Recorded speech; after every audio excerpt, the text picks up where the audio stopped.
ერთ წმინდა მამას კითხეს, ვინ ცხონდებაო? ვინ ცხონდება და ყველა ცხონდება, ვისაც უნდა ცხონებაო. ეგ როგორ მამა ვისაც ცხონდება და როგორ ცხონდება, რას ნიშნავს, ვერ გავიგეთ. მომისმენე შვილო, ვისაც წყალი უნდა, რას ეძებსო? წყალს, დალიოს, რომ მოწყურდება, რას ეძებს? წყალს. ვისაც მოშივდება, რას ეძებს? საჭმელს. ვისაც ეძინება, რას ეძებს? თავი რომ ვიდოს, ბაისე სადმე, დაიძინოს. შედალო შვილო, ცხონება თუ მართლა კიდე და გულწრფელი ხარ. მთელი შენი ცხოვრება, არც ეკლესიას მიკარები ხარ. შენთვის ლოცვა არ არსებობს, შენთვის მარხვა არ არსებობს.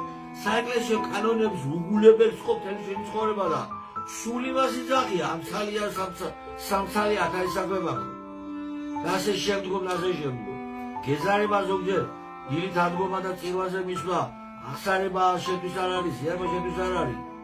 თუ კი ეძებ და გინდა, ვინც ეძებ, ვისაც უნდა ცხონება, ის ეძებს ცხონებისკენ მიმავალ გზას.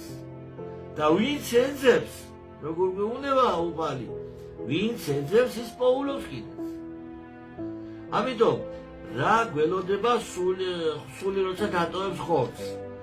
გველოდება ის შემოძვირფასებო, რაც ჩვენ თავად გვინდა რომ გველოდებოდეს. გვინდა ანგელოზები ყავდეს გვერდით, ანგელოზები დახვდება და გვინდა ის, რასაც ვაკეთებ უმეტეს შემთხვევაში. ცოდვები, ანუ ეშმაკთან სიახლოვე, დახვდება ეშმაკი.